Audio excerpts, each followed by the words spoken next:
Baadiyyaa deemnee waan ajaa'ibaatti nu mudate diiyaasporaa hojii baadiyyaa deemne. Assalaamu alaikum warahmatullahi wabarakatuh. Jirtu hordoftoota kee jaalatamaa kabajamoo kan jirtan fayyaa keessanii alamanni isaanii nagaa isiniin jecha. Egaa baadiyyaa jirra viidiyoo kanaan gadumatti ilaala laayik sheer gochuun dagatanii yaada keessan barreessaa isiniin jedha turtii gaarii qabaadhaa bashannanaa ittiin bohaaraa. Hundi keessanuu isiniin jecha warroonni immoo as deemne kana gara chaanaala simboo dhuftan hedduu tokko galatoon malfaadha isiniin jedha. Warroonni haftanillee dafaatii koota odeeffannoo biyya keessa viidiyoo barsiisoo garagaraa isinii kan dhiisu ta'a. Egaa na wajjin koota baadiyyaa daawwadhaa yaadannoo garagaraa warroonni baadiyyaa fi mudannoo garagaraa qabdanillee achumaanii isin daawwachiisa isiniin jedha. Baadiyyaa nama deemaa jiru baadiyyaa akka hojii yaaduu warra kaadhii jechuudha. Akkasi daawwadhaa isinii jira turtii gaarii qabaadhaa. Walumaan adeemu. Nadura mul'ata keen warra kiyyaa bocoon keenya guddaan gubbaan faarachuunsaa yaadaan na mul'ata dallaa bal'oo keessa tulaa galamaatiif gootaraan midhaanii fagoo na mul'atu tarree dhaabbatanii oyruun karaa maddii asheenni masnoota ililliin daraaree na dura mul'ata baddeessaaf gurguraan na dura mul'ata.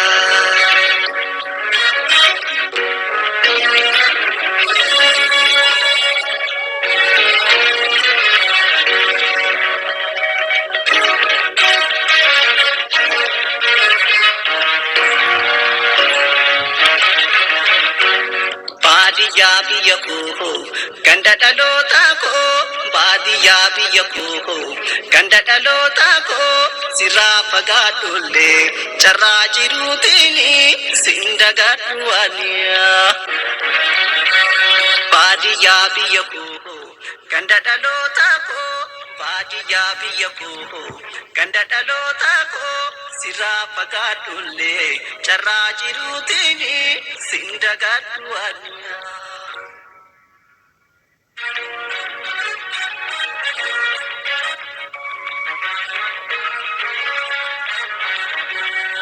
Gasaara rafanne yeroo loon tiksinu godaan keessa fiigne furraaqne taphannu garaa fi lageenni mukeen tullu gubbaa hawaan irraanfanne seenaa guddaan qaba. Nyaata malee qubsaa qilleensummaan keetu baadiyyaa biyyatoo hin irraanfatamtu. Lafa dhaloota koo hawaasin dagadhu garaan na booraya yeroon si yaadadhu garaan na booraya yeroon si yaadadhu.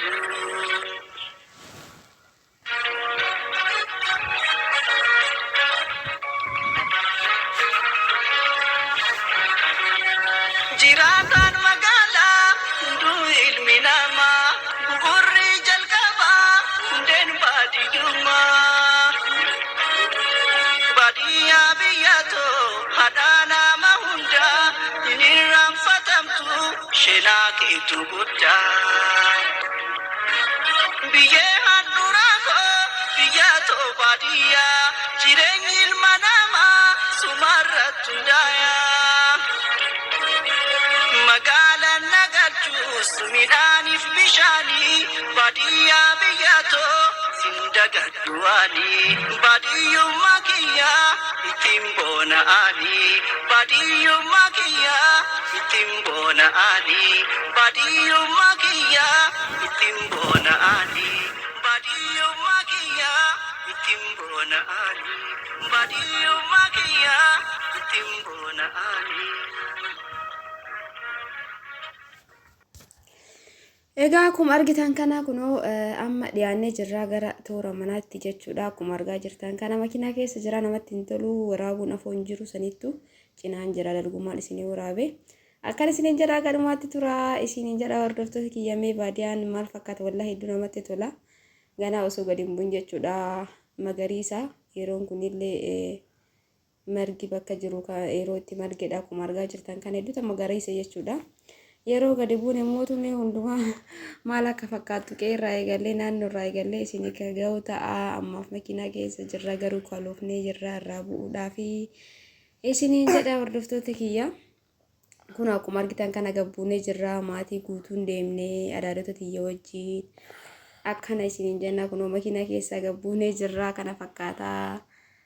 Egaa du'aayii godhuudhaaf achumaan innillee waggoota hedduuf toora waggaa ja'a akkas turee gara biyyaa dhufe waan ta'eef biyya daawwachuu fi garuu akka wantiyyaa magaalaa Asallatti ol deebitee magaalaa Asallaa keessa jiraataa jirti yeroo amma kana.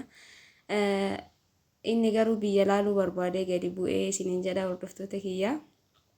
Kana fakkaataa eessumni kiyya tokko immoo ni jira asitti iddoo kanatti isatu jira jechuudha.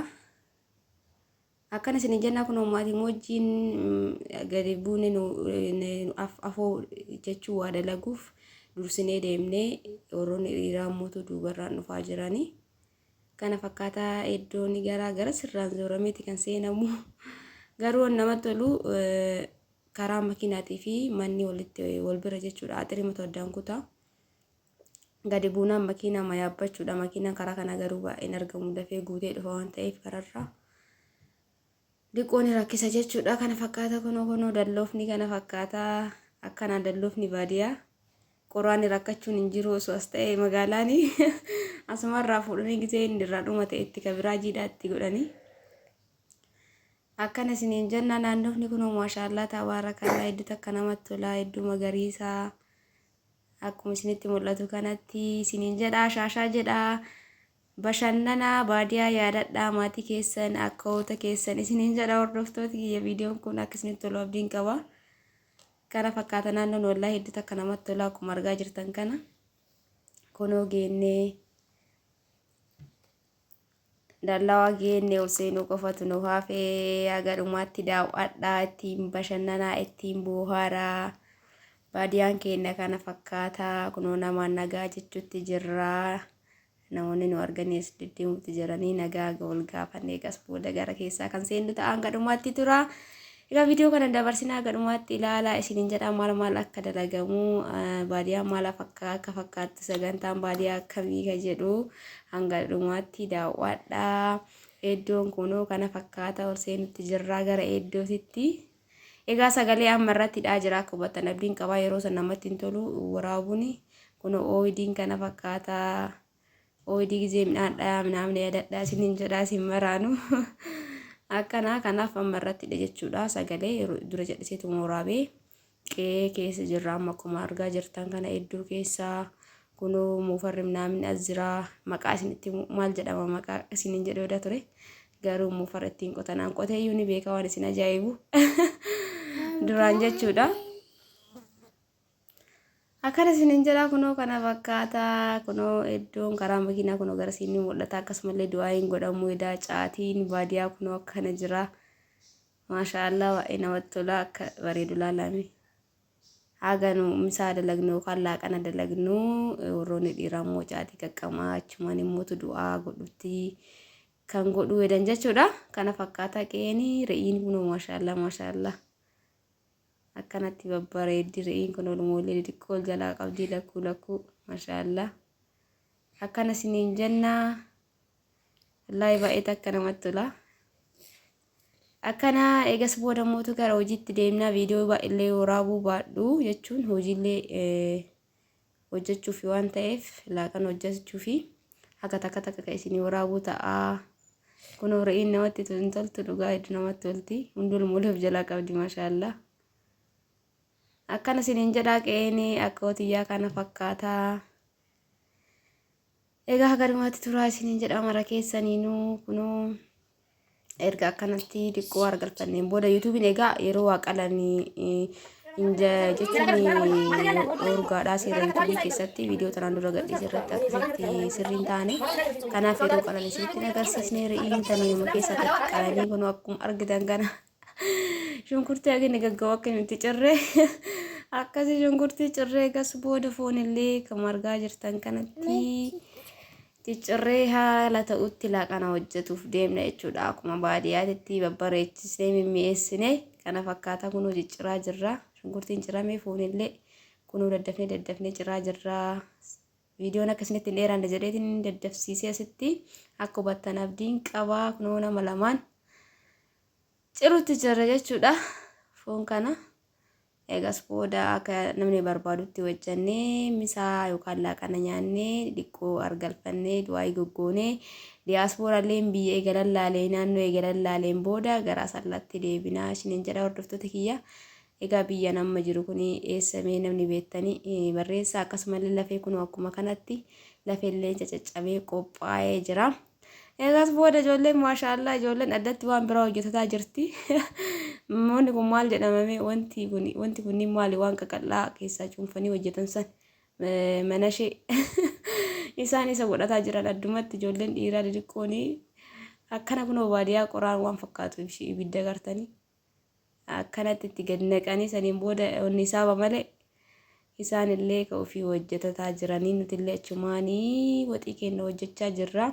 Kanatti akaa'aa jiran isaan mana ishee jedhan kana coggaarraa waan hunda walitti goggodhanii ni yaadattanii beektan jedhee yaada achiin immoo cinaa sanii nuti godhutti jirra.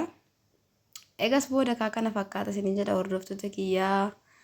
Yeroo qalan akkuma dura isiniin jedhee seerri yuutuubii dhoorgaadha. Yeroo qalan sirriitti mul'isuu hin dansaa miti. Kanaaf isinitti agarsiisini haala kanaan kunuu qophaa'aa jira nyaataa fi isaan nu dura kana nyaatuu qabna jedhaniiti kana kaayataa jiranii. Qeerroowwan jechuudha ijoolleen.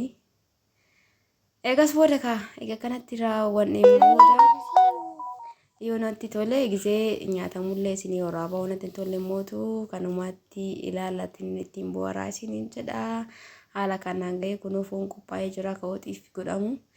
Eegas booda dhiifama isiniin waraabnee nyaannee dhunnee du'aa illee godhanii gara manaa deemuuf ijoollee sana ilaalamee dhugaa natti toltee isinii waraabee mee keessattuu akkanatti dabarse baadiyyaatti harree yaabbatanii bishaan waraabdanii beektanii harree yaabbatanii akka jirkaanii irraan kufne akkanatti qabaa kadeemtanii maashaallah hedduu akka namatti tola naannoon wallaahi kana fakkaata.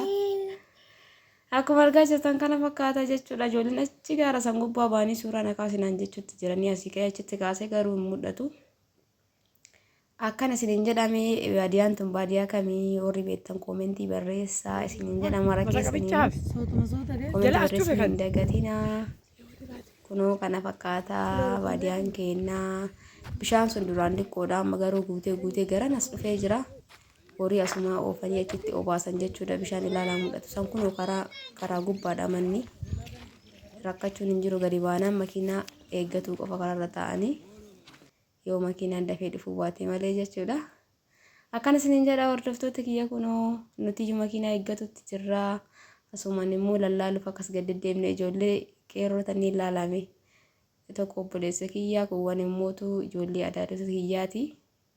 Bishaan san bira adeemnu naan jedhanii hangaruu makiina na jala darba jedheeti bilbilli chaarjii fixatta jedheetiin didee deemu wajjini garuu isaan achi adeemnu roophii minaamin hin jira qurxummii minaamin ilaalanaan jedhanii akkanatti wal mormutti jirra jechuudha dhaabanne asuma lallaala jedhanii biraa hafe.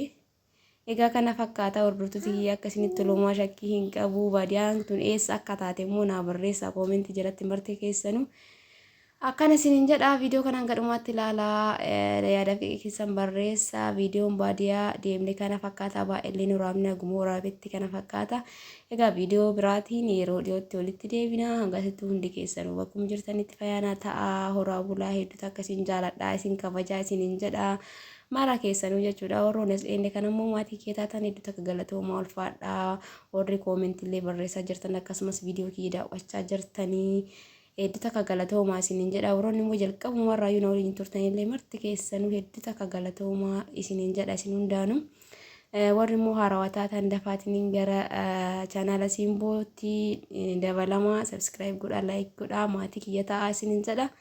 Egaa kanarraa kanumaan xumuramee jira. Baadiyyaan kunoo kana fakkaata ittiin bashannanaa bohaaraa isiniin jedha. Egaa viidiyoo biraatiin walitti deebinaa. Viidiyoo isa kutaa kana isa dhumaatiin walitti deebinaa asii gallee yeroo nama geggeessinu akkasii hangasitti hundi keessanuu bakkuma jirtanitti fayyaanaa ta'a. Horaa bulaa isiniin jedha. Baay'ee yeroo gaarii qabaadha. Turtii gaarii dabarsaa. Nagaan naa turaa isiniin jedha.